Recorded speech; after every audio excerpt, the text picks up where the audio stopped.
నమస్తే welcome to #you నేను మీ నరేష్. ఏదైతే పార్టీ ఫిరాయింపు ఎమ్మెల్యేలకు సంబంధించి అంటే బీఆర్ఎస్ బీఫామ్ మీద గెలిచి కాంగ్రెస్లో చేరిన 10 మంది ఎమ్మెల్యేలు ఎవరైతే ఉన్నారో వాళ్ళకు సంబంధించి ఇప్పటివరకైతే స్పీకర్ దగ్గర నడుస్తూ ఉంది, అలాగే కోర్టులో కూడా కేసు నడుస్తూ ఉంది.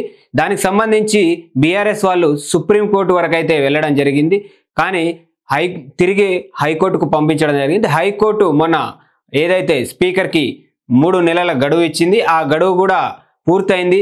మళ్ళీ ఆ స్పీకర్ మీద బీఆర్ఎస్ పార్టీ తిరిగి కేసు వేయడం అయితే జరిగింది. సో దానికి సంబంధించి తొందరగా ఎవరైతే పార్టీ ఫిరాయించిన ఎమ్మెల్యేలు ఎవరైతే ఉన్నారో వాళ్ళను స్పీకర్ విచారించిన తర్వాత కోర్టుకు సమర్పించవలసి ఉంటుంది. ఏదైతే విచారణకు సంబంధించి ఇప్పటికే 8 మంది ఎమ్మెల్యేలను అయితే విచారణ పూర్తిగా అయింది.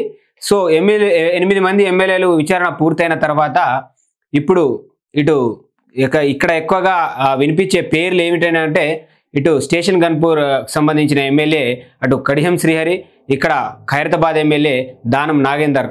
అయితే ఇక్కడ చూసుకున్నట్లయితే అటు స్టేషన్ గన్పూర్కి సంబంధించి ఎవరైతే కడియం శ్రీహరి ఉన్నారో కడియం శ్రీహరి మొన్నటి వరకు విచారణకు అటెండ్ అవ్వలేదు. మొన్న స్పీకర్ దగ్గరికి తను పర్సనల్గా కలిసి ఇంకొంత టైం కావాలి నాకు అని చెప్పేసి, అంటే ఇంకా తను బీఆర్ఎస్ తోనే ఉన్నట్టుగా తేల్చి చెప్పడం అయితే కడియం శ్రీహరి జరిగింది.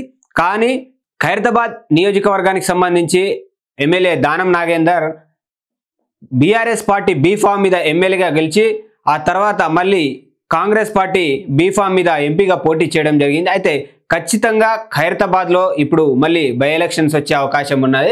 అయితే దానికి సంబంధించి ఏదైతే దానం నాగేందర్ ఎక్కడ ప్రెస్లో కనబడ్డా కూడా ప్రతి ఒక్కరూ తనను ప్రశ్నించడం జరుగుతూ ఉంది. ఏదైతే మీరు పార్టీ ఫిరాయించారు, మరి దానికి సంబంధించిన అప్డేట్ ఏంటి అని అంటే, ఈరోజు దానం నాగేందర్ ఏదైతే తన కాన్స్టిట్యున్సీలో ఉన్న నారాయణగూడలో ఏదైతే డ్రైనేజీకి సంబంధించి 1.40 lakhs పెట్టి జరుగుతున్న అభివృద్ధి పనులు ఏవైతే ఉన్నాయో దాన్ని ప్రారంభించడానికి వెళ్ళాడు. సో అక్కడ కొంచెం మీడియా వాళ్ళతో మాట్లాడుతూ ఆయన రాజీనామా మీద కొంచెం స్పందించడం అయితే జరిగింది. ఏమని స్పందించారు అని అంటే, సీఎం రేవంత్ రెడ్డి రాజీనామా చేయమంటే చేస్తాను అని చెప్పేసి దానం నాగేందర్ ఎవరైతే ఖైరతాబాద్ ఎమ్మెల్యే దానం నాగేందర్ స్పందించడం అయితే జరిగింది. మరి ఆయన రాజీనామా చేస్తే ఏదైతే ఇంకొక 6 నెలల్లో తమిళనాడు ఎలక్షన్స్ అయితే ఉన్నాయి, దాంతోపాటు మళ్ళీ ఖైరతాబాద్కి బై ఎలక్షన్స్ వచ్చే అవకాశం ఉన్నది. కాకపోతే ఇక్కడ వచ్చిన చిక్కు ఏంటంటే కాంగ్రెస్ పార్టీ నుంచి మళ్ళీ తిరిగి దానంకు టికెట్ ఇచ్చే అవకాశం లేదు. ఎందుకంటే ఆల్రెడీ ఖైరతాబాద్కి సంబంధించి కాంగ్రెస్ పార్టీ నుంచి గతంలో ఎవరైతే పి జనార్దన్ రెడ్డి గారు ఉన్నారో ఆ పి జనార్దన్ రెడ్డి కుమారుడు ఇప్పుడు బీఆర్ఎస్లో ఉన్నారు, అలాగే జనార్దన్ రెడ్డి గారి కూతురు ఇప్పుడు కాంగ్రెస్లో ఉంది, విజయారెడ్డి గారు. అయితే ఖచ్చితంగా కాంగ్రెస్ నుంచి అయితే విజయారెడ్డి గారికి ఖైరతాబాద్ కాన్స్టిట్యున్సీకి సంబంధించిన టికెట్ ఇచ్చే అవకాశం ఉంది.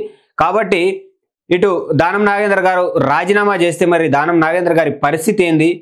సీఎం రేవంత్ రెడ్డి గారు దానికి ఏమైనా వ్యూహాలు రచించారా, లేకపోతే ఎమ్మెల్సీ ఇచ్చి ఏమైనా మంత్రి పదవి ఇచ్చే అవకాశం ఉందా? ఎందుకంటే గతంలో ఆయన మంత్రిగా పనిచేసిన అనుభవం ఉంది ఆయనకు. మరి సీఎం రేవంత్ రెడ్డి గారు ఇలాంటి ఏమైనా స్కెచ్ చేస్తున్నారా అనేది ఇది ప్రశ్నార్థకంగా మారింది. ఎందుకంటే ఖచ్చితంగా దానం నాగేందర్ గారు ముక్కుసూటిగా చెప్తా ఉన్నారు, ఇక్కడ నేను రాజీనామా చేయమంటే సీఎం రేవంత్ రెడ్డి గారు నన్ను రాజీనామా చేయమంటే నేను చేస్తాను, బై ఎలక్షన్కి నేను రెడీ, ఎలక్షన్లో పోటీ పడడం నాకేం కొత్త కాదు, అది నా రక్తంలోనే ఉంది అని చెప్పేసి దానం నాగేందర్ గారు చెప్పడం జరుగుతూ ఉంది.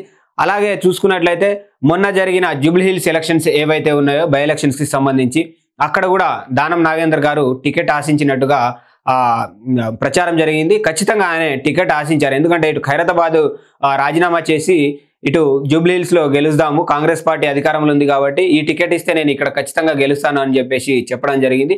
అది అధిష్టానం వరకు పోయింది, కానీ అక్కడ బీసీ బిడ్డకు టికెట్ ఇచ్చి నవీన్ యాదవ్ని కాంగ్రెస్ పార్టీ గెలిపించుకోవడం జరిగింది. మరి ఇక్కడ ఏదైతే ఖైరతాబాద్కి సంబంధించి ఆయన రాజీనామా చేస్తే మరి పీజేఆర్ కూతురు ఎవరైతే విజయారెడ్డి గారు ఉన్నారో ఆమెకు టికెట్ ఇస్తారా, లేదా తిరిగి మళ్ళీ కాంగ్రెస్ పార్టీ దానం నాగేందర్కి టికెట్ ఇస్తుందా అనేది ఇదొక ప్రశ్నగా మిగిలిపోతా ఉంది. ఇదొక సందిగ్ధంలో ఉంది కాంగ్రెస్ పార్టీ.